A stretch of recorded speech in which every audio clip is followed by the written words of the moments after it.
اپنی زندگی کے آخری سالوں کی پراگندگی میں ارسلا کو بہت کم وقت ملا کہ وہ اپنے پڑپوتے ہوزے آرکادیو کی پاپائی تعلیم پر توجہ دے سکے، اور جلد ہی وہ وقت آن پہنچا کہ وہ مذہبی تربیت گاہ جانے کے لیے تیار تھا۔ میمی، اس کی بہن، جو اپنا وقت فرناندا کی سخت گیری اور امارانتا کی درستی کے درمیان گزار رہی تھی، وہ بھی تقریباً انہی دنوں عمر کے اس حصے میں پہنچ گئی تھی جب اسے راہباؤں کے اسکول میں داخل ہونا تھا اور گرجا میں قدیم پیانو بجانے کی مہارت حاصل کرنا تھی۔ ارسلا گمبھیر شکوک کا شکار تھی کہ آیا اس کی دی ہوئی تربیت، جس نے کاہل نو آموز پاپائے اعظم کی شخصیت کو ڈھالا تھا، مؤثر تھی یا نہیں، لیکن اس نے اپنے ڈگمگاتے ہوئے بڑھاپے کو مورد الزام نہ جانا اور نہ ہی ان گہرے بادلوں کو جو اس کے سامنے کبھی اس طرح چھا جاتے کہ اس پر چیزوں کی شکلیں واضح نہ ہوتیں۔ اس کی وجہ حقیقتاً وہ خود بھی نہ سمجھ پائی تھی اور اپنے خلفشار میں اس کو آگے بڑھتے ہوئے وقت کی توڑ پھوڑ سمجھا تھا۔ آج کل سال اس طرح نہیں گزرتے جیسے پرانے دنوں میں گزرتے تھے۔ وہ روز مرہ حقیقتوں کو اپنی انگلیوں سے ریت کی مانند پھسلتے ہوئے دیکھ کر کہتی۔ ماضی میں وہ سوچتی بچوں کو بڑا ہونے میں وقت لگتا تھا، صرف یہ یاد کر کے کہ بڑا ہوزے آرکادیو کتنے عرصے بعد خانہ بدوشوں کے ساتھ ہو لیا تھا، اور جو کچھ اس کی واپسی سے پہلے ہوا جب وہ ایک سانپ کی مانند رنگا ہوا اور ماہر فلکیات کی طرح باتیں کرتا ہوا واپس آیا تھا، اور وہ واقعات جو امارانتا اور ہوزے آرکادیو کے انڈین لوگوں کی زبان بھول کر ہسپانوی سیکھنے کے درمیان گھر میں وقوع پذیر ہوئے، ان دنوں کی روشنی اور شبنم کو دیکھنے کے سوا جو ہوزے آرکادیو بوئندیا نے بلوط کے پیڑ کے نیچے سہاری، اور وہ تمام دن جب اس کی موت کا سوگ منایا گیا، کرنے کو کچھ نہ تھا۔ اس روز تک جب مرتے ہوئے کرنل اوریلیانو بوئندیا کو گھر پہنچایا گیا، جس نے اتنی جنگیں اور اتنی کٹھنائیاں سہی تھیں، گو وہ 50 برس کا بھی نہ ہوا تھا۔ پچھلے وقتوں میں پورا دن چاکلیٹ کے جانور بنانے میں گزارنے کے باوجود ارسلا کے پاس کہیں زیادہ وقت بچتا تھا جو وہ بچوں کے ساتھ گزارتی۔ وہ ان کی آنکھوں کی سفیدی دیکھ کر جان لیا کرتی کہ کب انہیں ارنڈی کا روغن پلانے کی ضرورت ہے۔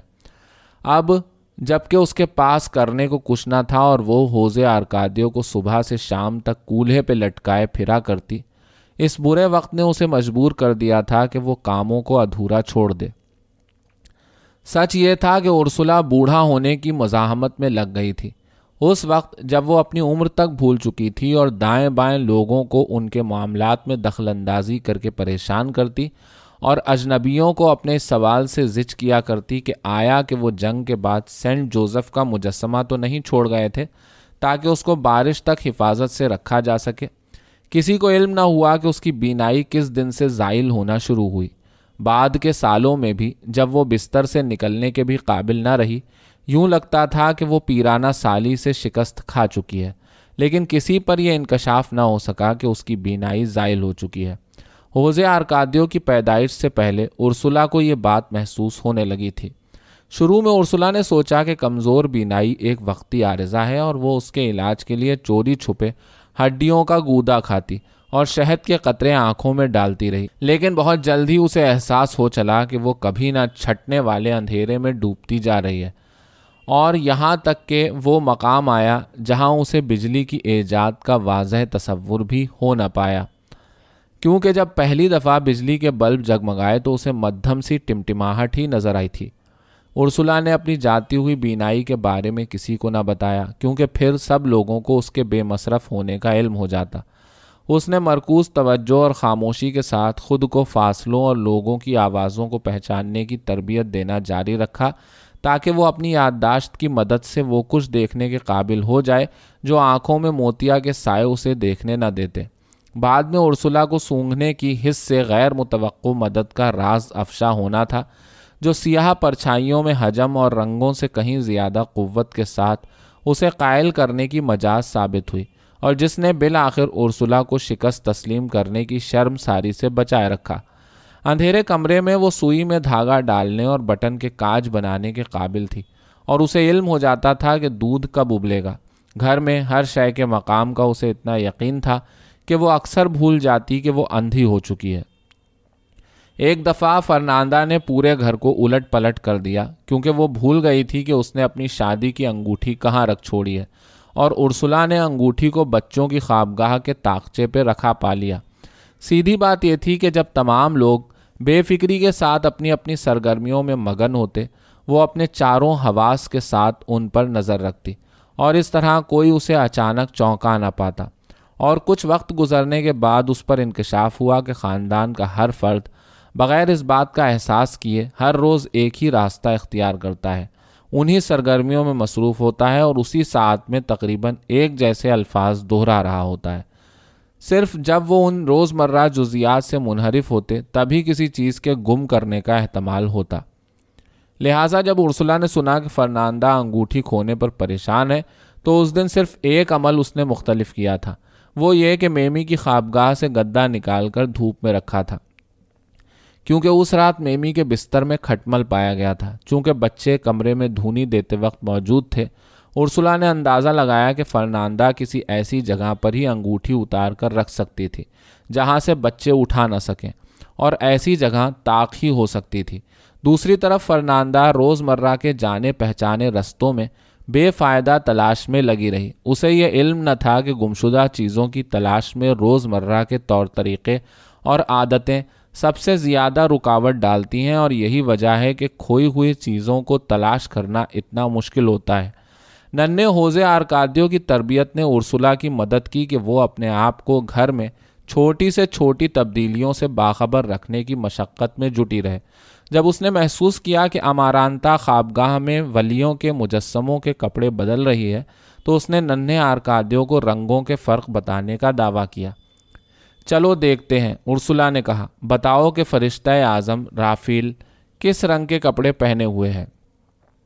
اور اس طرح بچہ ارسلا کو وہ چھوٹی چھوٹی اطلاعات دیتا جو کہ بینائی زائل ہونے کی بنا پر ارسلا کو معلوم نہ ہو سکتی تھیں، اور اس سے پیشتر کہ وہ مدرسے میں داخل ہوتا، ارسلا مجسموں کو پہنائے گئے کپڑوں کی بافت کو محسوس کر کے ان میں تمیز کرنا سیکھ چکی تھی۔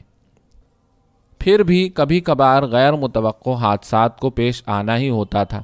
ایک سپہر جب امارانتا دالان میں بیٹھی بیگونیا کے سائے میں کشیدہ کاری کر رہی تھی، ارسلا اچانک اس سے ٹکرا گئی۔ خدا کے لیے، امارانتا نے احتجاج کیا، دیکھ کر چلا کرو، یہ تمہاری غلطی ہے۔ ارسلا نے کہا، تم وہاں نہیں بیٹھی ہو جہاں تمہیں اس وقت ہونا چاہیے تھا۔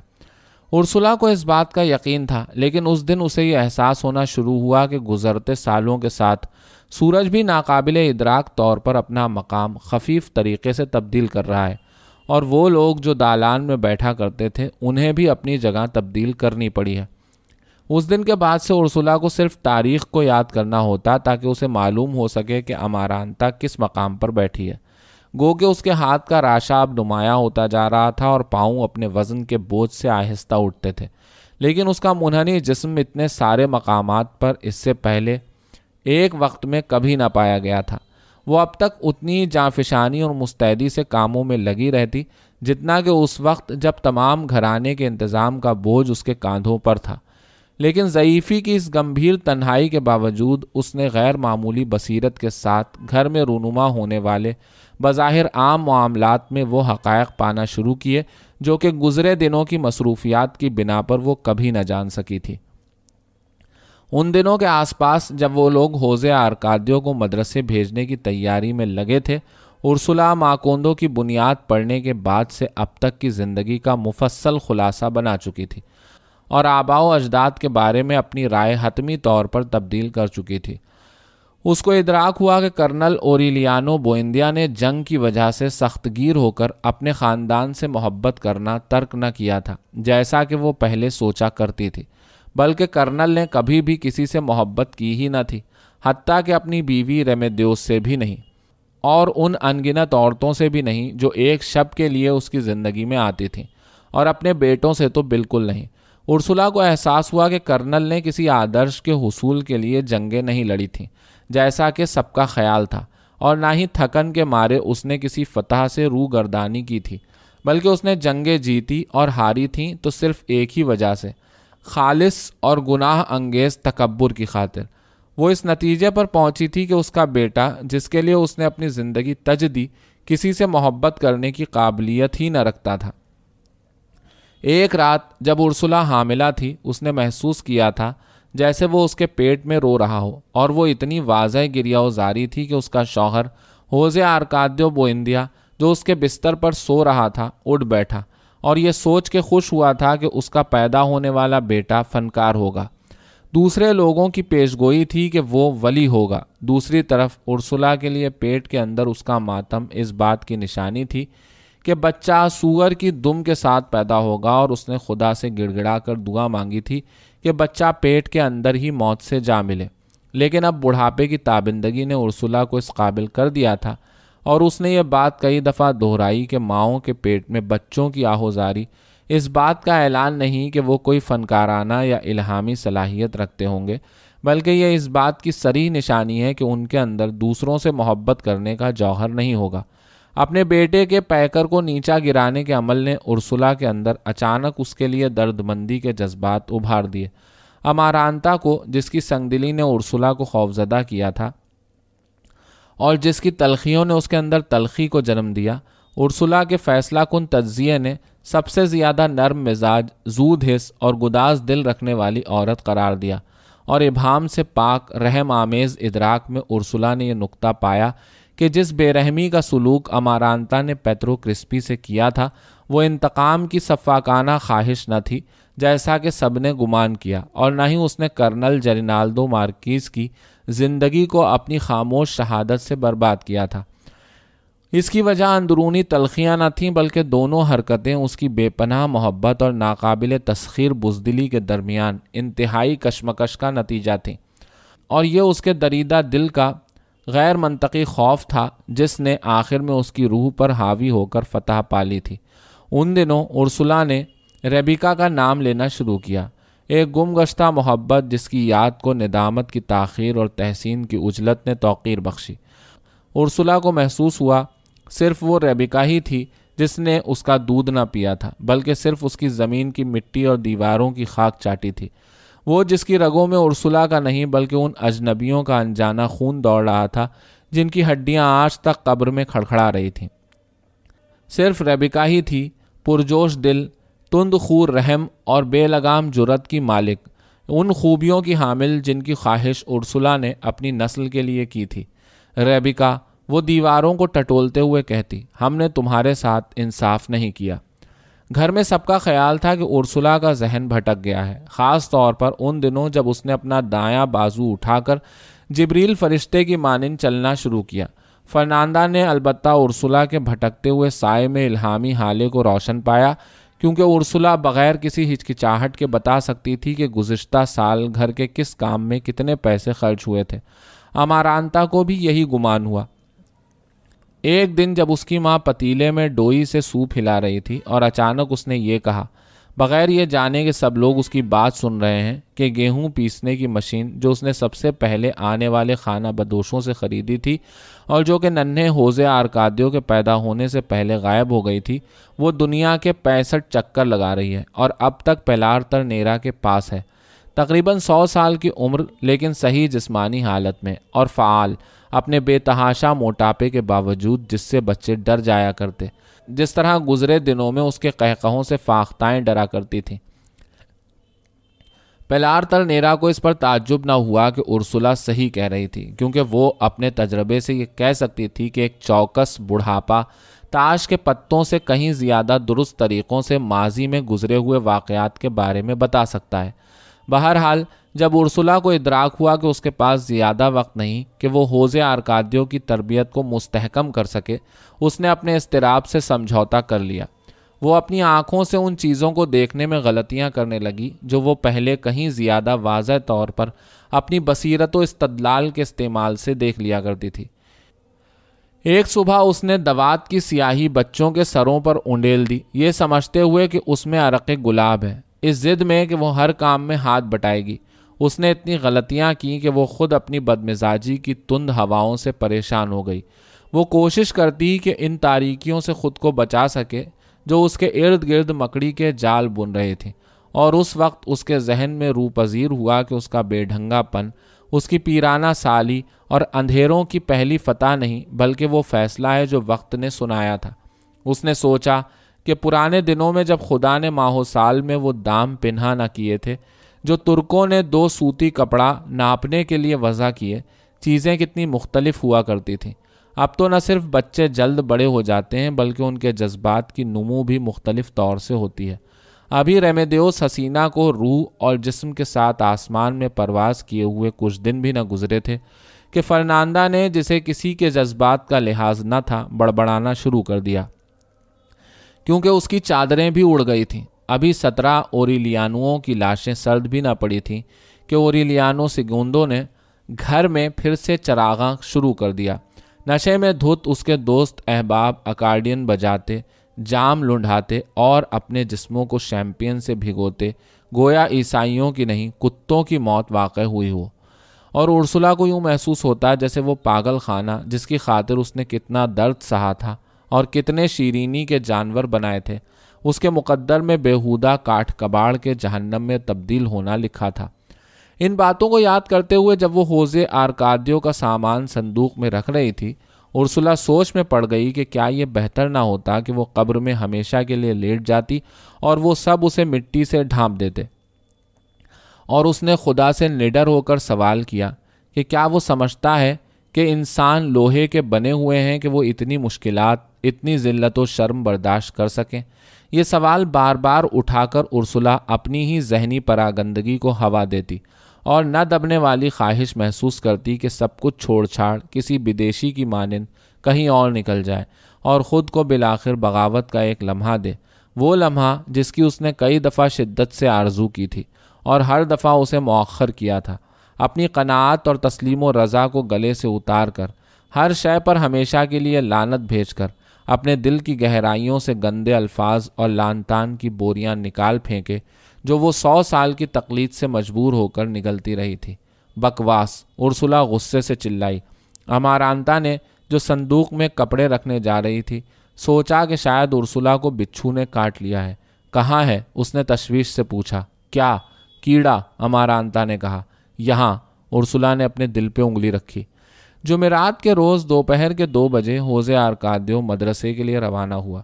ارسلا اسے بعد میں اسی طرح یاد رکھنے والی تھی جیسا کہ اس نے رخصت کرتے وقت اسے پایا تھا، رنجور اور متین، بغیر آنسوؤں کے، جیسا کہ ارسلا نے اسے سکھایا تھا، سبز رنگ کے کارڈرائے سوٹ میں جس پر کانسی کے بٹن لگے تھے اور ایک کلف زدہ ٹائی گردن میں لپٹی ہوئی۔ وہ کھانے کے کمرے کو عرق گلاب کے بھپکوں سے بھرتا ہوا نکلا جو ارسلا نے اس کے سر پر چھڑکا تھا تاکہ اسے علم رہے کہ حوضے گھر میں کہاں کہاں سے گزرا تھا۔ الوداعی طعام کے دوران خاندان کے افراد اپنے اضطراب کی زندہ دلی کے پیچھے چھپانے کی کوشش میں لگے رہے اور انہوں نے پادری انتونیو ایزابیل کے بیان کی کچھ زیادہ ہی بڑھ چڑھ کر تعریفیں کیں، لیکن جب انہوں نے مخمل میں لپٹے اور کونوں پر روپہلی پتریاں چڑھے صندوق کو نکالا تو یوں محسوس ہوا گویا کوئی تابوت اٹھایا جا رہا ہو۔ صرف ایک فرد نے اس جشن میں حصہ لینے سے انکار کیا، وہ کرنل اوریلیانو بوئندیا تھا۔ ہمیں صرف اسی کی کمی تھی، پاپائے اعظم کی، وہ بڑبڑایا۔ 3 ماہ بعد اوریلیانو سیگوندو اور فرناندا میمی کو اسکول لے گئے اور ایک قدیم پیانو کے ساتھ لوٹے جس نے گھر میں رکھے پیانو لا کی جگہ لی۔ یہ اس زمانے کی بات ہے جب امارانتا نے اپنا کفن سینا شروع کیا۔ قصبے میں کیلوں کا بخار تھم چکا تھا۔ ماکوندو کے پرانے باسیوں نے جو گزرے دنوں کے نازک اثاثوں کو بچانے کی مشقت میں لگے ہوئے تھے خود کو نئے لوگوں میں گھرا پایا، لیکن کم از کم یہ احساس ان کے لیے تشفی کا باعث تھا کہ طوفان کے باوجود وہ خود کو زندہ رکھ پائے ہیں۔ حویلی میں اب تک مہمانوں کو دوپہر کا کھانا پیش کیا جاتا، گو کہ پرانا معمول واپس نہ آیا جب تک کیلوں کی کمپنی رخصت نہ ہو۔ یہ اس زمانے کی بات ہے جب امارانتا نے اپنا کفن سینا شروع کیا۔ قصبے میں کیلوں کا بخار تھم چکا تھا۔ ماکوندو کے پرانے باسیوں نے جو گزرے دنوں کے نازک اثاثوں کو بچانے کی مشقت میں لگے ہوئے تھے خود کو نئے لوگوں میں گھرا پایا، لیکن کم از کم یہ احساس ان کے لیے تشفی کا باعث تھا کہ طوفان کے باوجود وہ خود کو زندہ رکھ پائے ہیں۔ حویلی میں اب تک مہمانوں کو دوپہر کا کھانا پیش کیا جاتا، گو کہ پرانا معمول واپس نہ آیا جب تک کیلوں کی کمپنی رخصت نہ ہوئی۔ بہرحال روایتی میزبانی میں بنیادی تبدیلیاں واقع ہو چکی تھیں کیونکہ اس وقت فرناندا تھی جس نے اپنے اصول لاگو کیے۔ ارسلا پرچھائیوں کے دیس میں جا چکی تھی اور امارانتا اپنے پیچ و خم کھاتے ہوئے کفن کی سلائی میں مصروف تھی۔ لہٰذا نو آموز ملکہ کو کھلی چھٹی تھی کہ وہ مہمانوں کی فہرست میں کس کا نام ڈالے اور کس کا نام خارج کرے اور ان پر کون سے غیر لچکدار معیار نافذ کرے۔ اس کی سخت گیری نے اس قصبے میں جہاں نووارد لوگ آسانی سے ہاتھ آئی دولت کو سوقیانہ پن سے اڑا رہے تھے، حویلی کو فرسودہ روایتوں کے ایک قلعے میں تبدیل کر دیا۔ فرناندا کے لیے صرف وہ لوگ معقول تھے جن کا کیلوں کی کمپنی کے ساتھ کوئی تعلق نہ تھا، حتیٰ کہ اسے اپنے دیور ہوزے آرکادیو سیگوندو کی طرف سے بدگمانی پیدا ہو گئی، کیونکہ ابتدائی دنوں کے جوش میں اس نے اپنے شاندار لڑاکا مرغے دے کر کیلوں کی کمپنی میں داروغہ کی نوکری کر لی تھی۔ وہ کبھی اس گھر میں داخل نہ ہوگا، فرناندا نے کہا، جب تک اس پر سے غیر ملکیوں کے ددوڑے ختم نہ ہو جائیں۔ حویلی پر اس قسم کی تنگ نظری مسلط کی گئی کہ اوریلیانو سیگوندو کو پیتراکوتیس کے کوٹھے میں ہی اطمینان ملنے لگا۔ اس بہانے سے گھر میں پارٹیاں کرنے سے فرناندا پر بوجھ پڑتا ہے، اس نے ہلے گلے کے لیے پیتراکوتیس کے گھر کو چنا، اور پھر اس بہانے کے مویشیوں کی افزائش نسل نہیں ہو رہی، اس نے باڑہ اور استبل بھی وہیں منتقل کر دیے، اور آخر میں یہ کہہ کر اس کی داشتہ کا گھر ٹھنڈا رہتا ہے، اوریلیانو سیگوندو نے اپنا چھوٹا سا دفتر بھی وہاں جما لیا اور وہیں اپنے کاروبار کے معاملات طے کرنے لگا۔ جب فرناندا کو احساس ہوا کہ وہ ایسی بیوہ ہے جس کا شوہر زندہ ہے، اس وقت بہت دیر ہو چکی تھی کہ معاملات کو پرانے ڈھب پر واپس لایا جا سکتا۔ اوریلیانو سیگوندو شاذ و نادر ہی حویلی میں کھانا کھاتا، اور جب وہ کبھی کبھار دکھاوے کے لیے اپنی بیوی کے پاس سونے کے لیے آتا تو کوئی بھی اس پر یقین نہ کرتا کہ میاں بیوی کے معاملات درست ہیں۔ ایک رات لاپرواہی کی بنا پر وہ صبح کے وقت پیتراکوتیس کے بستر پر پایا گیا۔ فرناندا نے توقعات کے برعکس نہ اسے برا بھلا کہا اور نہ ہی کسی رنجش کا اظہار کیا، البتہ اسی دن 2 عدد صندوق اس کے کپڑوں اور سامان سے بھر کے اس کی داشتہ کے گھر بھجوا دیے۔ اس نے یہ سامان دن دہاڑے سورج کی روشنی میں اس حکم کے ساتھ روانہ کیے کہ انہیں سڑک کے بیچوں بیچ سے لے جا کر پہنچایا جائے تاکہ قصبے کے لوگ دیکھ سکیں اور اس کا شوہر یہ شرم و خفت برداشت نہ کر پائے اور سر جھکائے گھر واپس آ جائے۔ لیکن وہ جرأت مندانہ قدم اس بات کا ایک مزید ثبوت تھا کہ فرناندا نہ اپنے شوہر کی شخصیت اور نہ ہی اس بستی کے کردار کو سمجھ پائی تھی جس کا اس کے والدین کے گھرانے سے کوئی تعلق نہ تھا۔ جس نے بھی سامان جاتے دیکھا کہا کہ اس کہانی کا، جس کے کرداروں کو وہ بہت قریب سے جانتے تھے، یہی انجام ہونا تھا۔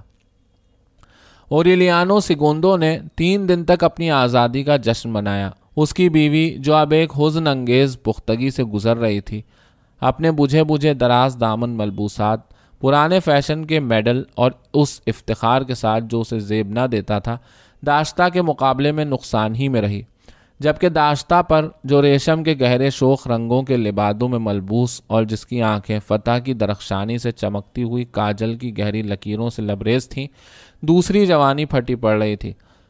اوریلیانو سیگوندو نے خود کو ایک نوبالغ سے جوش و جذبے کے ساتھ اس کے سپرد کر دیا، بالکل پہلے کی طرح جب پیتراکوتیس کو اس سے محبت نہ تھی، لیکن کیونکہ اس نے اوریلیانو کو اس کا جڑواں بھائی سمجھا تھا اور وہ دونوں کے ساتھ ان دنوں ہم بستر ہوتی تھی اور سوچا کرتی تھی کہ خدا نے اسے قسمت سے ایسا مرد عطا کیا ہے جو بستر میں 2 مردوں کی طاقت رکھتا ہے۔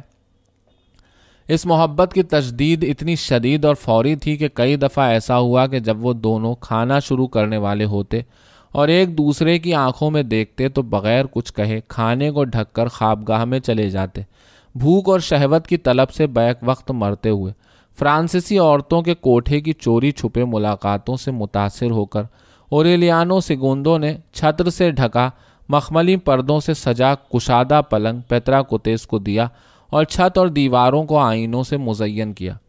ان دنوں وہ کچھ زیادہ ہی بدمست اور فضول خرچ ہو چلا تھا۔ روزانہ دن کے 11 بجے والی ٹرین سے وائن، برانڈی اور شیمپین کی بوتلوں کے کریٹ پر کریٹ اٹھاتا اور اسٹیشن سے لوٹتے ہوئے وہ کریٹ چھکڑے میں رکھ کر دھکیلتا ہوا سب کی نظروں کے سامنے بدمست اشارے کرتا ہوا گزرتا، یہاں تک کہ ناقابل اعتبار مسٹر براؤن، جو صرف ایک اجنبی زبان بولتا تھا، اس کے اشاروں سے ریجھ گیا اور کئی دفعہ وہ پیتراکوتیس کے کوٹھے پر شراب پی کر بدمست ہوا، اور یہاں تک کہ کئی دفعہ وہ اپنے خونخوار جرمن کتوں کو بھی لے کر پہنچا جو اکارڈین کے ساتھ اس کے کسی ٹیکساس گانے پر ناچ دکھاتے۔ باز آ جاؤ سانڈ، اوریلیانو سیگوندو پارٹی کے عروج پر چیختا، باز آ جاؤ کیونکہ زندگی مختصر ہے۔ اس سے زیادہ خوشباش اوریلیانو سیگوندو پہلے کبھی نہ نظر آیا، نہ ہی اسے پہلے کبھی اتنا چاہا گیا اور نہ ہی اس کے مویشیوں کی افزائش پہلے کبھی اتنی تیزی سے ہوئی۔ ان دنوں اتنی تعداد میں گائے، سور اور مرغیاں ذبح کی گئیں کہ دالان کی مٹی جمے ہوئے خون سے سیاہ پڑ گئی۔ وہ جگہ ایک دائمی قربان گاہ میں تبدیل ہو گئی جہاں ہڈیاں، انتڑیاں اور ذبیحوں کے بچے کھچے حصوں سے جمع ہوا ایک گڑھا سا بن گیا، اور انہیں تمام وقت ڈائنامائٹ لگا کر اس انبار کو اڑانا پڑتا کہ کہیں اس کے اوپر منڈلاتے گدھ مہمانوں کی آنکھیں نہ نوچ ڈالیں۔ اوریلیانو سیگوندو فربا جامنی رنگت کے کچھوے کی مانند ہو گیا، کیونکہ اس کی اشتہا اتنی بڑھ چکی تھی جتنا کہ اس زمانے میں حوض آرکادیو کی ہوا کرتی تھی جب وہ طویل عرصے بعد دنیا گھوم کر گھر واپس آیا تھا۔ اس کے بے تحاشا اصراف، کبھی ختم نہ ہونے والی اشتہا اور مہمان نوازی کی توقیر نے دلدلی علاقے کو پار کیا اور دور دراز ساحلی پٹی میں بسنے والے کھانے کے شوقین اور مربھکوں کو اپنی زد میں لے لیا۔ مارکت الآرا لذت کام و دہن کا ذوق رکھنے والے ہر جگہ سے کھینچ کر پیتراکوتیس کے کوٹھے میں منعقد ہونے والی ضیافتوں میں شرکت کے لیے جوق در جوق آنے لگے۔ اوریلیانو سیگوندو اب تک فاتح بسیار خور تھا۔ اس ہفتے تک جب کامیلا سیگاستومی، وہ دراز قد عورت جسے تمام علاقوں میں ہتھنی کے نام سے جانا جاتا تھا، ماکوندو وارد ہوئی۔ دونوں کے درمیان کھانے کا مقابلہ منگل کی صبح تک جاری رہا۔ ابتدائی 24 گھنٹوں میں بچھیا کے گوشت، کساوا، یام اور تلے ہوئے کیلے اور ساتھ میں شیمپین کے کریٹ خالی کر کے اوریلیانو سیگوندو کو یقین تھا کہ وہ ضیافت کی یہ جنگ جیت جائے گا۔ وہ بے حد پرجوش، ولولوں سے لبریز تھا، اپنے حریف کے مقابلے میں جس کا رویہ گھر میں بھرے تماش بینوں کے ہجوم کے نزدیک زیادہ پیشہ ورانہ، سنجیدہ اور غیر جذباتی تھا۔ اوریلیانو جیت کی فکر میں بڑے بڑے لقمے کھا رہا تھا۔ ہتھنی کسی سرجن کی مہارت کے ساتھ گوشت کے پارچے کاٹتی اور آہستہ آہستہ چبا کر ایک لذت کے ساتھ مزہ لیتی۔ وہ قد کاٹھ میں چوڑی چکلی اور مضبوط تھی، لیکن اس کے لہیم شہیم جسم میں نسوانیت کی نرمی بسی ہوئی تھی۔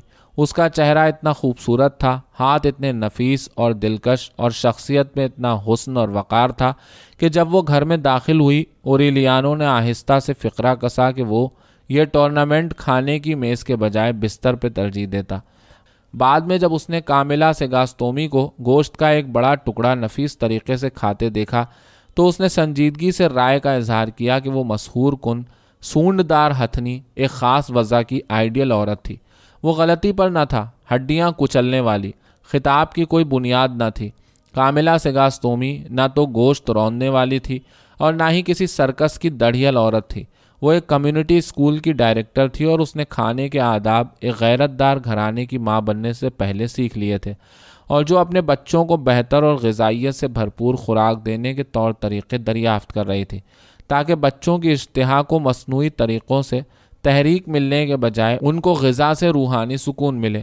اس کا فلسفہ جو اس نے عملی زندگی میں اپنایا تھا اس اصول پر مبنی تھا کہ ایک انسان جو تمام معاملات ضمیر کے مطابق طے کرتا ہے، اسے اس قابل ہونا چاہیے کہ وہ اس وقت تک غذا کی لذت حاصل کرے جب تک تھک نہ جائے، اور وہ اخلاقی وجوہات اور کھیل و تفریح سے دلچسپی کی خاطر اپنا گھر اور اپنا اسکول چھوڑ کر ایک ایسے آدمی سے مقابلہ کرنے آئی جس کو بے اصول پیٹو کی شہرت حاصل تھی۔ جب اس نے پہلی نظر اوریلیانو سیگوندو پر ڈالی تو اس نے جان لیا تھا کہ اوریلیانو سیگوندو اپنا ہاضمہ نہیں بلکہ اپنا کردار کھو بیٹھے گا۔ مقابلے کی پہلی رات کے ختم ہونے تک کامیلا بہادری کے ساتھ کھا رہی تھی۔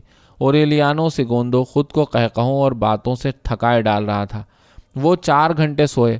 بیدار ہونے پر انہوں نے 40 نارنگیوں کا رس، 8 کافی کے مگ اور 30 عدد کچے انڈے کھائے۔ دوسری صبح نیند لیے بغیر اور 2 عدد سواروں کو ٹھکانے لگانے کے بعد کیلوں کا ایک گچھا اور شیمپین کے 4 کریٹ ختم کیے۔ ہتھنی کو شبہ ہوا کہ اوریلیانو سیگوندو نے غیر ارادی طور پہ اس کا ہی طریقہ اپنا لیا ہے، لیکن غیر ذمہ داری کے احمقانہ راستے کو اختیار کر کے کہا، لہٰذا وہ اس سے زیادہ خطرناک ثابت ہوا جتنا کہ اس نے سوچا تھا۔ بہرحال جب پیتراکوتیس نے 2 عدد بھنی ہوئی مرغیاں میز پر لا کر رکھیں تو اوریلیانو سیگوندو کا پیٹ پھٹنے کے قریب ہو چلا تھا۔ اگر تم مزید نہیں کھا سکتے تو مت کھاؤ، ہتھنی نے کہا۔ ہم اس مقابلے کو برابر کا قرار دے کر ختم کرتے ہیں۔ یہ اس نے دل سے کہا، اس علم کے ساتھ کہ وہ خود بھی مزید ایک نوالا حلق سے نہیں اتار سکتی تھی، اس پشیمانی میں کہ وہ اپنے حریف کو موت کے منہ میں دھکیل رہی ہے۔ لیکن اوریلیانو سیگوندو نے اس بات کو ایک للکار کے طور پر لیا اور اپنے معدے کی غیر معمولی گنجائش سے کہیں زیادہ پورا مرغ ٹھونس لیا۔ وہ ہوش و حواس کھو بیٹھا اور اس کا سر ہڈیوں سے بھری تشتری پہ ڈھلک گیا، کتے کے مانند منہ سے جھاگ اڑاتا اور اذیت سے کراہتا ہوا۔ اندھیرے میں ڈوبتے ہوئے اسے محسوس ہوا کہ اسے کسی مینار سے نیچے اتھاہ گہرائیوں میں پھینکا جا رہا ہے، اور ہوش کے آخری لمحے میں اسے ادراک ہوا کہ پاتال میں موت اس کا انتظار کر رہی ہے۔ مجھے فرناندا کے پاس لے چلو، وہ بمشکل کہہ پایا۔ دوست اسے گھر لے آئے، یہ سوچتے ہوئے کہ وہ اوریلیانو سیگوندو کی مدد کر رہے ہیں تاکہ وہ بیوی سے کیے ہوئے وعدے کو نبھا سکے کہ وہ اپنی داشتہ کے بستر پر نہیں مرے گا۔ پیتراکوتیس نے اس کے چمڑے کے جوتے پالش کیے رکھے تھے جو کہ وہ تابوت میں پہننا چاہتا تھا، اور جب وہ اس انتظار میں تھی کہ کوئی یہ جوتے مانگنے آئے، لوگوں نے اسے بتایا کہ اوریلیانو سیگوندو خطرے سے باہر آ چکا ہے۔ واقعتاً وہ ایک ہفتے کے اندر اندر صحت یاب ہو گیا اور 2 ہفتے بعد وہ موت کے منہ سے بچ نکلنے کی پرمسرت تقریب منا رہا تھا، ایسی تقریب جس کی مثال نہ ملتی تھی۔ اس نے پیتراکوتیس کے ساتھ رہنا جاری رکھا، لیکن اب وہ روزانہ فرناندا سے ملنے جاتا اور کبھی کبھی خاندان کے ساتھ مل بیٹھ کر کھانا کھایا کرتا۔ گویا کہ قسمت نے صورتحال الٹ پلٹ دی اور اسے اپنی داشتہ کا شوہر اور بیوی کا عاشق بنا دیا۔ فرناندا کو سکون آ گیا۔ اوریلیانو سیگوندو کی ترک رفاقت کے دنوں میں 2 چیزیں اس کی بےقلی کو دور کرتی تھیں: سہ پہر کے وقت ساز بجانا اور بچوں کی طرف سے آنے والے خط۔ وہ تفصیلی خط جو وہ اپنے بچوں کو ہر 2 ہفتے بعد لکھا کرتی سچ سے قطعی عاری ہوتے۔ وہ اپنی دشواریوں کو ان سے چھپاتی، گھر کی اداسی کو چھپاتی کہ بیگونیا میں پڑنے والی روشنی، 2 بجے سہ پہر کا سکوت اور آئے دن منعقد ہونے والی تقریبات کی لہریں جو گلیوں سے امڈ آتی، ان سب کے باوجود گھر اس کی آبائی حویلی کی مانند ہوتا جا رہا تھا۔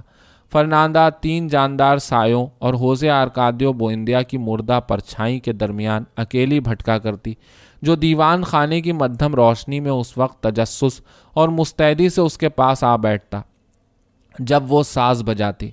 کرنل اوریلیانو بوئندیا ایک سائے کی مانند تھا۔ آخری دفعہ جب وہ گلی میں نکلا تھا تو کرنل جرینالدو مارکیز کو ایسی جنگ کا مشورہ دینے جس کا کوئی مستقبل نہ تھا۔ اب وہ صرف بلوط کے درخت کے نیچے پیشاب کرنے کی خاطر کارگاہ سے نکلا کرتا۔ وہ کسی ملاقاتی کے سامنے نہ آتا سوائے حجام کے، جو ہر تیسرے ہفتے اس کے بال بنانے کے لیے آتا تھا۔ وہ ارسلا کے لائے ہوئے کھانے پہ زندہ رہتا جو وہ دن میں 1 دفعہ اسے دیتی، اور گو کہ وہ اب تک سونے کی مچھلیاں بنا رہا تھا۔ اس نے ان مچھلیوں کو بیچنا اس وقت ختم کر دیا جب اسے علم ہوا کہ لوگ انہیں زیور کے طور پر استعمال کرنے کے بجائے تاریخی یادگار کے طور پر خرید رہے تھے۔ اس نے شادی کے دن سے خوابگاہ میں سجی ہوئی ریمیڈیوس کی گڑیاؤں کو آنگن کے بیچ الاؤ سلگا کر نظر آتش کیا۔ ارسلا جو ہر وقت چوکس رہتی تھی سمجھ پائی کہ اس کا بیٹا کیا کر رہا ہے، لیکن اسے روک نہ سکی۔ تمہارا دل پتھر کا ہے، ارسلا نے کہا۔ یہ دل کی بات نہیں، کمرہ کیڑوں سے بھر رہا ہے، اس نے جواب دیا۔ امارانتا اپنے کفن کا کپڑا بننے میں لگی ہوئی تھی۔ فرناندا سمجھ نہ پائی کہ وہ کیوں میمی کو خط لکھتی ہے اور اکثر تحائف بھی بھیجتی ہے، اور دوسری طرف وہ ہوزے آرکادیو کے بارے میں ایک لفظ بھی سننا نہیں چاہتی۔ وہ یہ معلوم کیے بغیر ہی مر جائیں گے، امارانتا نے جواب دیا۔ جب ارسلا کے ذریعے اس سے یہ سوال کیا گیا اور یہ جواب فرناندا کے دل میں ایک مہمے کی مانند بیٹھ گیا جو وہ کبھی حل نہ کر پائی۔ دراز قد، چوڑے شانوں پہ مغرور سر لیے، ہمیشہ آرائشی جھالروں اور کناریوں لگے پیٹی کوٹ میں ملبوس، ایک ایسے ممتاز حالے کے اندر جو سالوں ماہ اور تلخ یادوں کی مزاحمت کرتا آیا تھا، امارانتا پیشانی پر اپنے کنوار پنے کو راکھ کی سلیب کے نشان کی طرح لیے پھرتی۔ در حقیقت یہ نشان وہ اپنی کلائی پر بندھی سیاہ پٹی پر تر و تازہ رکھتی، وہ پٹی جو وہ سوتے وقت بھی پہنے ہوتی اور جسے وہ خود دھو کر استری کر کے باندھا کرتی۔ اس کی زندگی اپنا کفن بننے میں گزر گئی۔ شاید یہ کہا جا سکتا ہے کہ وہ دن کے وقت کفن بنتی اور رات کو ادھیڑتی، تنہائی کو شکست دینے کی امید میں نہیں، بلکہ یوں جیسے وہ تنہائی کی نشو و نما کر رہی ہو۔ ترک رفاقت کے سالوں میں فرناندا کی سب سے بڑی پریشانی یہ تھی کہ میمی چھٹیاں گزارنے آئے گی اور اپنے باپ اوریلیانو سیگوندو کو گھر پہ نہ پائے گی، لیکن اوریلیانو کے معدے کی سوجن نے اس خطرے کو ٹال دیا تھا۔ جب میمی گھر آئی، اس کے ماں باپ یہ معاہدہ کر چکے کہ نہ صرف یہ کہ بچی سوچے کہ اوریلیانو سیگوندو ایک سدھا ہوا شوہر ہے، بلکہ وہ گھر میں پھیلی اداسی کو بھی محسوس نہ کر پائے۔ ہر سال 2 ماہ کے لیے اوریلیانو سیگوندو مثالی شوہر کا روپ اپناتا اور آئس کریم، کیک اور بسکٹوں سے لبریز تقریبات منعقد کرتا، جنہیں خوشباش اور زندہ دل بچی ساز بجا کر مزید مسرت سے بھر دیتی۔ اس وقت یہ واضح ہو گیا تھا کہ میمی نے اپنی ماں کی طرف سے بہت کم ہی خصوصیات پائی تھیں۔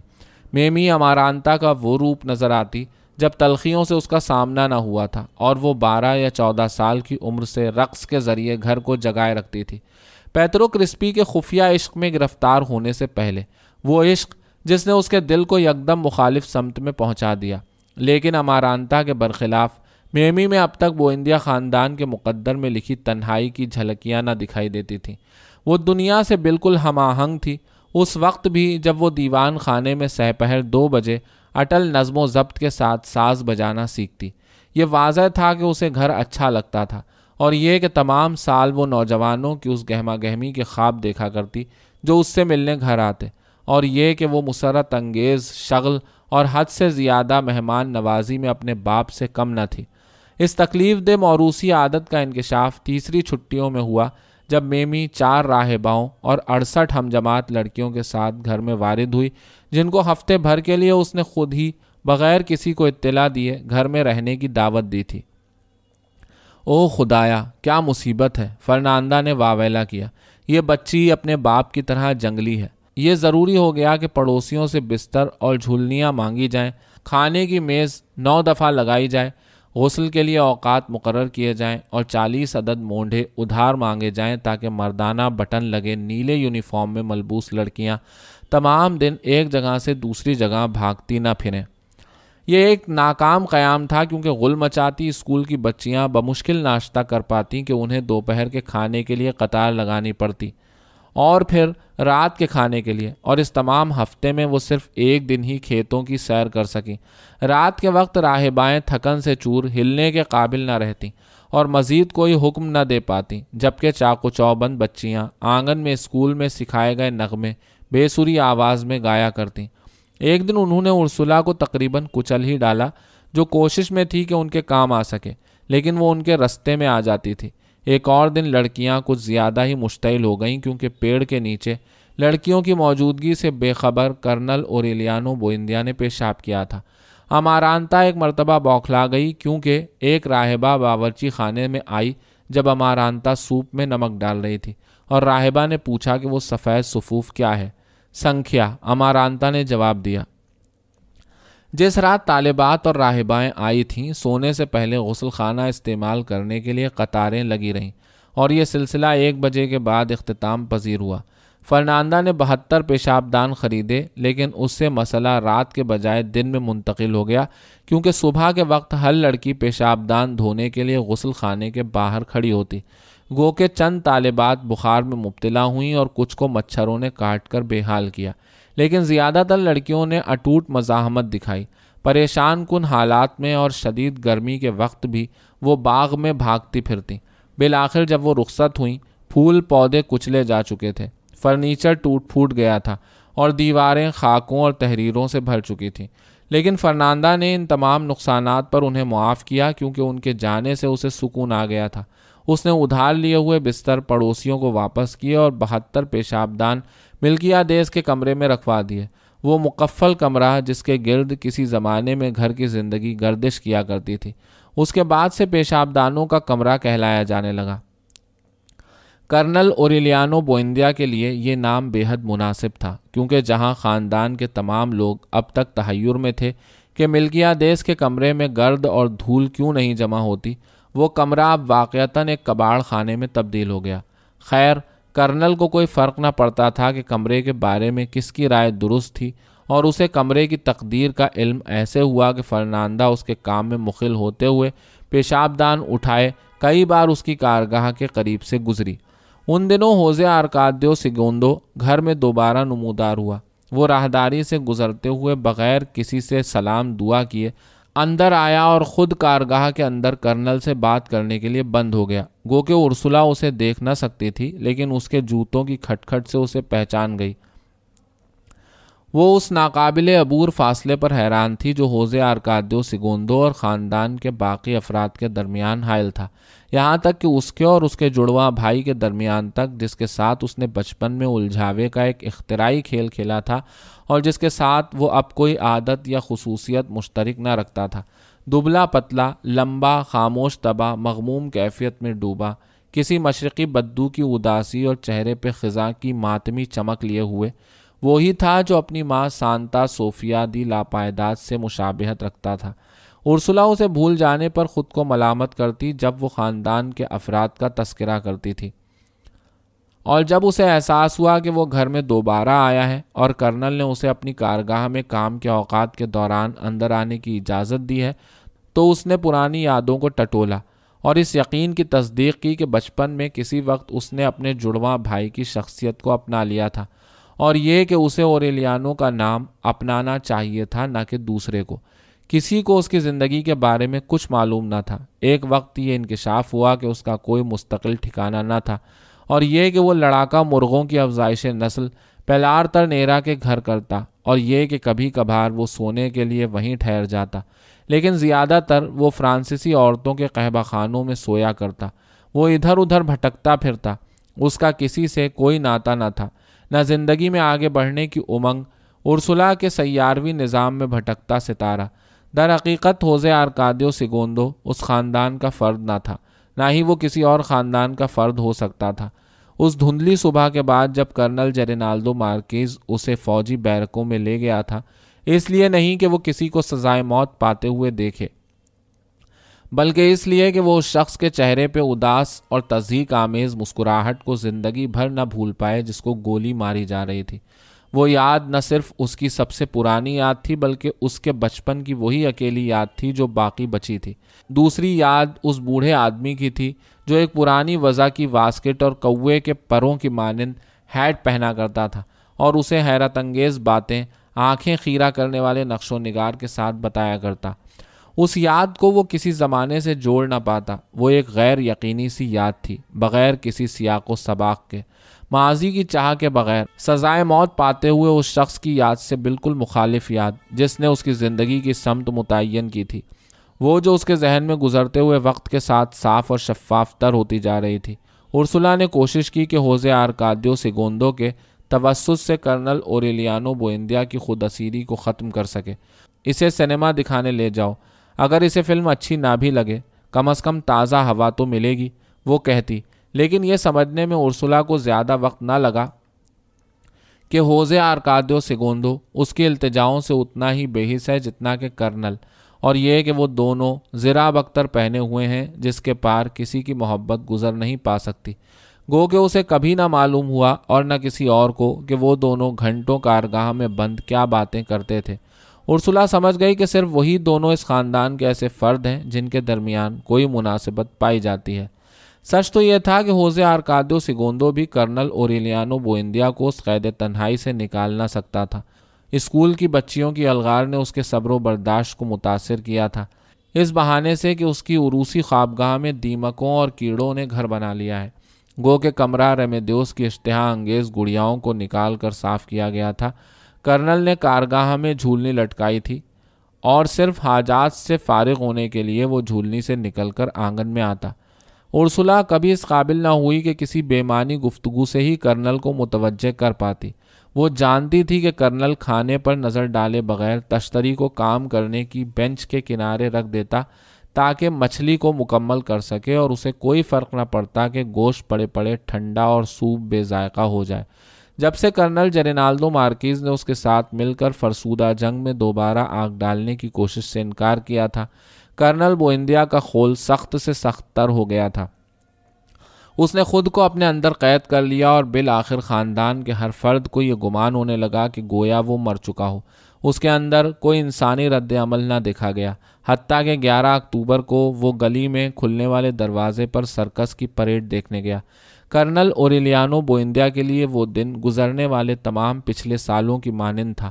صبح 5 بجے مینڈکوں اور جھینگروں کی آواز نے اسے بیدار کیا۔ ہفتے کے دن سے پھوار جاری تھی اور اس کو ضرورت نہ تھی کہ وہ ان کی مدھم سرگوشیوں کو باغ میں گرے پتوں تلے سن سکے، کیونکہ بہر صورت اس کو سردی محسوس ہونا ہی تھی۔ ہمیشہ کی طرح وہ اونی کمبل میں لپٹا ہوا اپنا سوتی لمبا جانگیا پہنے، جو وہ اب تک آرام کی خاطر پہنا کرتا، گو کہ وہ پرانے فیشن کا گھسا ہوا بے رنگ زیل جامہ تھا جس کو وہ قدیم یونانی جانگیا کہتا تھا۔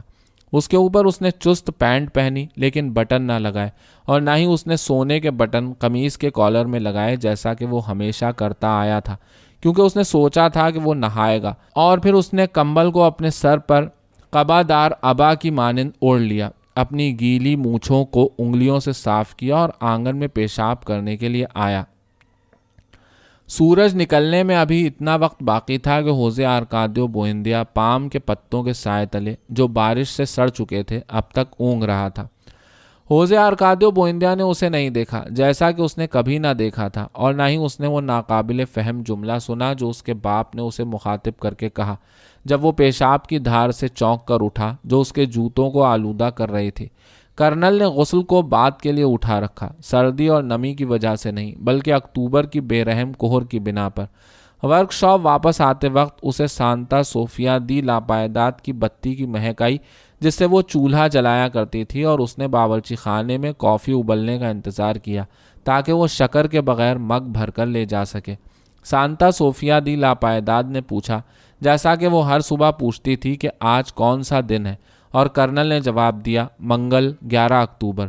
تمتمائی ہوئی آنکھ کو دیکھتے ہوئے جس نے اس مستقل مزاج عورت کے رخ کو سنہرا کر دیا تھا، اسے اچانک جنگ کے دوران گزرنے والی 11 اکتوبر کا خیال آیا جب وہ اس بے رحم حقیقت سے اٹھ بیٹھا تھا کہ اس کے ساتھ سونے والی عورت مر چکی ہے۔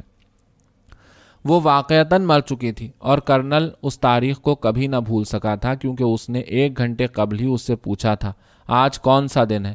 اس یاد کے باوجود کرنل کو اس بات کا ادراک نہ تھا کہ اس کی پیش بینی کس حد تک اس کا ساتھ چھوڑ چکی ہے، اور جب تک کافی ابلتی رہی وہ تجسس کے زیر اثر بغیر ماضی کو یاد کیے اس عورت کے بارے میں سوچتا رہا جس کا نام تک اسے معلوم نہ تھا اور جس کا چہرہ بھی اس نے نہ دیکھا تھا، کیونکہ وہ رات کے اندھیرے میں اس کی جھولنی میں آ گری تھی۔ بہرحال ان تمام عورتوں کے خالی پن میں جو اس کی زندگی میں اسی طرح داخل ہوئی تھیں، کرنل کو یاد نہ تھا کہ وہی عورت تھی جو اس پہلی ملاقات کی دیوانگی میں اپنے ہی آنسوؤں میں ڈوب رہی تھی، اور مرنے سے گھنٹہ بھر پہلے اس نے قسم کھائی تھی کہ وہ اس سے مرتے دم تک محبت کرتی رہے گی۔ گرم کافی کا پیالہ لے کر کارگاہ میں آنے کے بعد کرنل اوریلیانو بوئندیا نے اس کے یا دوسری عورتوں کے بارے میں پھر نہ سوچا اور لیمپ جلایا تاکہ تیار شدہ سونے کی مچھلیوں کی گنتی کر سکے جن کو اس نے ایک ٹین کی بالٹی میں رکھا تھا۔ وہ 17 مچھلیاں تھیں۔ جب سے اس نے فیصلہ کیا تھا کہ وہ مچھلیاں نہیں بیچے گا، وہ روزانہ سونے کی 2 مچھلیاں نقش کرتا تاکہ جب 55 مچھلیاں بن جائیں تو ان کو پگھلا کر دوبارہ مچھلیاں نقش کرنے کا عمل شروع کرے۔ وہ تمام دن کام میں ڈوبا رہتا، کسی بھی چیز کے بارے میں سوچے بغیر، اپنے بارے میں سوچے بغیر، اس احساس کے بغیر کہ بارش 10 بجے صبح تیز ہو گئی تھی اور کوئی کارگاہ کے قریب سے دوڑتا ہوا گزرا تھا، چیختے ہوئے کہ گھر کے دروازے بند کر لیے جائیں، اس سے پیشتر کے پانی گھر میں داخل ہو، اور یہاں تک کہ ارسلا دوپہر کا کھانا لے کر کارگاہ میں داخل ہوئی اور بتی جلائی۔ کیا بارش ہے اتنی تیز؟ اس نے کہا۔ اکتوبر ہے، کرنل نے کہا۔ اس نے مچھلی کی نقشکاری سے آنکھیں اٹھائے بغیر کہا، کیونکہ وہ پہلی مچھلی کی آنکھوں میں یاقوت جڑ رہا تھا۔ جب اس نے ایک کام ختم کر لیا اور مچھلی کو بالٹی میں ڈالا تب اس نے سوپ پینا شروع کیا، اور پھر بہت آہستگی کے ساتھ اس نے پیاز کے ساتھ بھنا ہوا گوشت کا ٹکڑا لیا، سفید چاول اور تلے ہوئے کیلے کے ٹکڑے پلیٹ میں ایک ساتھ ڈالے۔ اس کی اشتہا کبھی تبدیل نہ ہوئی، نہ اچھے دنوں میں اور نہ سخت حالات میں۔ کھانے کے بعد میں اسے اونگ آنے لگی، کیونکہ وہ ایک سائنسی وہم کی بنیاد پر کھانا پینا، غسل کرنا، پڑھنا، یہاں تک کہ مباشرت بھی خوراک ہضم ہونے کے 2 گھنٹے تک موقوف رکھتا تھا، اور یہ اتنا راسخ عقیدہ تھا کہ کئی دفعہ اس نے فوجی مہم کو بھی التوا میں رکھا تھا تاکہ فوج بد ہضمی کا شکار نہ ہو جائے۔ لہٰذا وہ جھولنی میں لیٹ گیا، کانوں سے میل نکالا لفافے کھولنے والی چھری کی نوک سے، اور چند ہی لمحوں میں وہ سو چکا تھا۔ اس نے خواب دیکھا کہ وہ ایک خالی مکان میں داخل ہو رہا ہے جس کی دیواریں سفید ہیں، اور یہ کہ وہ اس بات سے پریشان ہے کہ وہ پہلا انسان ہے جو اس مکان میں داخل ہو رہا ہے۔ خواب میں اسے یاد آیا کہ پچھلی رات بھی اس نے یہی خواب دیکھا تھا، اور اس سے پہلے گزرے ہوئے سالوں کی کئی راتوں میں بھی، اور اسے یہ ادراک تھا کہ یہ شبیہ اس کی یادوں سے معدوم ہو جائے گی جب اس کی آنکھ کھلے گی، کیونکہ بار بار آنے والا خواب یاد نہیں رہتا سوائے خواب کے اندر اور حقیقت میں۔ کچھ لمحے بعد جب حجام نے کارگاہ پہ دستک دی، کرنل اوریلیانو بوئندیا کی آنکھ کھل گئی، اس احساس کے ساتھ کہ صرف چند لمحوں کے لیے اس کی آنکھ لگی تھی اور وقت ہی نہ تھا کہ وہ کوئی خواب دیکھتا۔ آج نہیں، اس نے حجام سے کہا، جمعے کو آنا۔ 3 دن حجامت نہ ہونے کی وجہ سے اس کی داڑھی نمودار ہونے لگی تھی جس میں سفید بال جھلک رہے تھے، کیونکہ اس نے ضروری نہ سمجھا کہ داڑھی منڈوائی جائے، کیونکہ جمعے کے دن اسے بال تو کٹوانے ہی تھے۔ اس نے سوچا دونوں کام ایک ہی وقت ہو سکتے ہیں۔ غیر ضروری قیلولے کے پسینے سے اس کی بغلوں کے زخم کے نشان ابھر آئے۔ آسمان صاف تھا لیکن سورج اب تک نہ نکلا تھا۔ کرنل اوریلیانو بوئندیا نے ایک گونجدار ڈکار لی جس سے سوپ کی تیزابیت اس کے تالو پہ آ گئی، اور جو ایک طرح سے اس کے نامیاتی جسم کا حکم بن کر صادر ہوئی، اور اس نے کمبل کندھوں سے اتار پھینکا اور غسل خانے کی طرف دوڑا۔ اس نے غسل خانے کے اندر ضرورت سے زیادہ وقت لیا، ان گاڑھے بخارات پر جھکا جو لکڑی کے ڈبے سے نکل رہے تھے، تاں کہ عادتاً وہ اٹھا اور کام شروع کرنے بیٹھ گیا۔ اس عرصے میں اسے یاد آیا کہ آج منگل کا دن ہے، اور یہ کہ ہوزے آرکادیو سیگوندو کارگاہ میں نہیں آیا ہے، کیونکہ کیلے کی کمپنی میں وہ اجرت لینے کا دن تھا۔ یہ یادآوری اور گزرے سالوں کی دوسری یادیں اسے ادراک ہوئے بغیر جنگ کی سمت لے گئیں۔ اسے یاد آیا کہ کرنل جرینالدو مارکیز نے ایک دفعہ اسے وعدہ کیا تھا کہ وہ پیشانی پہ سفید ستارے والا گھوڑا لا کر دے گا، کیونکہ اس کے بعد اس نے کبھی اس کا ذکر نہ کیا، اور پھر وہ بکھرے ہوئے واقعات کو کریدنے لگا، کسی جانچ پڑتال اور پرکھ کے بغیر، کیونکہ وہ کچھ اور نہ سوچ سکتا تھا۔ اس نے سرد مہری کے ساتھ ان یادوں کے بارے میں سوچنا شروع کر دیا تھا جن سے چھٹکارا ممکن نہ تھا، تاکہ اس کا پیچھا کرنے والی یادیں اس کے اندر کے احساسات کو جگا نہ سکیں۔ کارگاہ کو لوٹتے ہوئے اس نے محسوس کیا کہ ہوا خشک ہو چلی تھی، اور فیصلہ کیا کہ غسل کے لیے یہ وقت اچھا ہے، لیکن امارانتا اس سے پہلے غسل خانے جا چکی تھی، لہٰذا اس نے دوسری مچھلی پہ کام کرنا شروع کیا۔ جب وہ اس کی دم پر کانٹا لگا رہا تھا، سورج پوری آب و تاب سے اس طرح نمودار ہوا، اس کی شعاعیں ایسی شدت سے تڑک رہی تھیں جیسے ماہی گیر کی کشتی تڑکتی ہے۔ ہوا جو 3 دن کی متواتر بوندا باندی سے دھلی ہوئی محسوس ہوتی تھی، اڑتے ہوئے بھنگوں سے بھری تھی۔ پھر اسے احساس ہوا کہ اسے پیشاب کرنا چاہیے، اور وہ اسے کافی دیر سے روک رہا ہے تاکہ ننھی سونے کی مچھلی پر کام ختم کر سکے۔ وہ آنگن میں 4:10 پر اس وقت نکلا جب اسے دور سے سازوں، ڈھول تاشوں کی آواز اور بچوں کا شور سنائی دیا، اور پہلی دفعہ اپنی نوجوانی کے دنوں کے بعد وہ جانتے بوجھتے یادوں کی بازگشت کی تمنا میں گرفتار ہوا، اور اس شاندار سپہر کو یاد کیا جب خانہ بدوشوں نے قصبے میں پڑاؤ ڈالا تھا اور اس کا باپ اسے برف کا نظارہ کرانے لے گیا تھا۔ سانتا صوفیہ دی لا پائیداد باورچی خانے میں اپنا کام چھوڑ کر بھاگتی ہوئی دروازے پر جا پہنچی۔ سرکس آیا ہے، وہ چلائی۔ بلوت کے پیڑ کے نیچے جانے کے بجائے کرنل اوریلیانو بوئندیا گلی میں کھلنے والے دروازے پہ گیا اور تماش بینوں کے ہجوم میں گم ہو گیا جو پریڈ دیکھنے کے لیے سڑک کے دونوں اطراف جمع ہو رہے تھے۔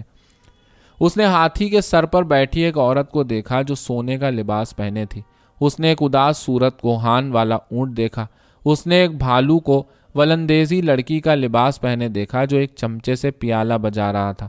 اس نے مسخروں کو گھومتے ہوئے پہیوں پر کرتب دکھاتے دیکھا، اور ایک دفعہ پھر اس نے اپنی خستہ حال آفت زدہ تنہائی کا منہ دیکھا جب سب کچھ وہاں سے گزر چکا تھا اور کچھ نہ تھا سوائے روشن چوڑی سڑک کے جو اب خالی تھی، اور فضا جس میں بھنگے اڑ رہے تھے، اور کچھ لوگ ڈھلوان کے غیر یقینی پن میں جھانک رہے تھے۔ پھر وہ بلوت کے پیڑ کے نیچے گیا، سرکس کے بارے میں سوچتا ہوا، اور پیشاب کرنے کے دوران وہ سرکس کے بارے میں سوچنے کی کوشش کرتا رہا، لیکن اسے وہ پرانی یاد پھر نہ مل سکی۔ اس نے چوزے کی مانند اپنا سر کاندھوں کے بیچ سمیٹ لیا اور پیشانی بلوت کے تنے پر ٹیک کر ساکت کھڑا رہا۔ گھر کے لوگوں نے اسے دوسرے دن صبح 11 بجے پایا جب سانتا صوفیہ دی لا پائیداد کوڑا پھینکنے گھر کے پچھواڑے گئی اور منڈلا کر نیچے اترتے ہوئے گدھوں کی طرف متوجہ ہوئی۔ 3 ماہ بعد اوریلیانو سیگوندو اور فرناندا میمی کو اسکول لے گئے اور ایک قدیم پیانو کے ساتھ لوٹے جس نے گھر میں رکھے پیانولا کی جگہ لی۔ یہ اس زمانے کی بات ہے جب امارانتا نے اپنا کفن سینا شروع کیا۔ قصبے میں کیلوں کا بخار تھم چکا تھا۔ ماکوندو کے پرانے باسیوں نے جو گزرے دنوں کے نازک اثاثوں کو بچانے کی مشقت میں لگے ہوئے تھے خود کو نئے لوگوں میں گھرا پایا، لیکن کم از کم یہ احساس ان کے لیے تشفی کا باعث تھا کہ طوفان کے باوجود وہ خود کو زندہ رکھ پائے ہیں۔ حویلی میں اب تک مہمانوں کو دوپہر کا کھانا پیش کیا جاتا، گو کہ پرانا معمول واپس نہ آیا جب تک کیلوں کی کمپنی رخصت نہ ہوئی۔ بہرحال روایتی میزبانی میں بنیادی تبدیلیاں واقع ہو چکی تھیں، کیونکہ اس وقت فرناندا تھی جس نے اپنے اصول لاگو کیے، ارسلا پرچھائیوں کے دیس میں جا چکی تھی اور امارانتا اپنے پیچ و خم کھاتے ہوئے کفن کی سلائی میں مصروف تھی۔ لہٰذا نو آموز ملکہ کو کھلی چھٹی تھی کہ وہ مہمانوں کی فہرست میں کس کا نام ڈالے اور کس کا نام خارج کرے اور ان پر کون سے غیر لچکدار معیار نافذ کرے۔ اس کی سخت گیری نے اس قصبے میں جہاں نووارد لوگ آسانی سے ہاتائی دولت کو سوقیانہ پن سے اڑا رہے تھے، حویلی کو فرسودہ روایتوں کے ایک قلعے میں تبدیل کر دیا۔ فرناندا کے لیے صرف وہ لوگ معقول تھے جن کا کیلوں کی کمپنی کے ساتھ کوئی تعلق نہ تھا، حتیٰ کہ اسے اپنے دیور ہوزے آرکادیو سیگوندو کی طرف سے بدگمانی پیدا ہو گئی، کیونکہ ابتدائی دنوں کے جوش میں اس نے اپنے شاندار لڑاکا مرغے دے کر کیلوں کی کمپنی میں داروغہ کی نوکری کر لی تھی۔ وہ کبھی اس گھر میں داخل نہ ہوگا، فرناندا نے کہا، جب تک اس پر سے غیر ملکیوں کے ددوڑے نہ ختم ہو جائیں۔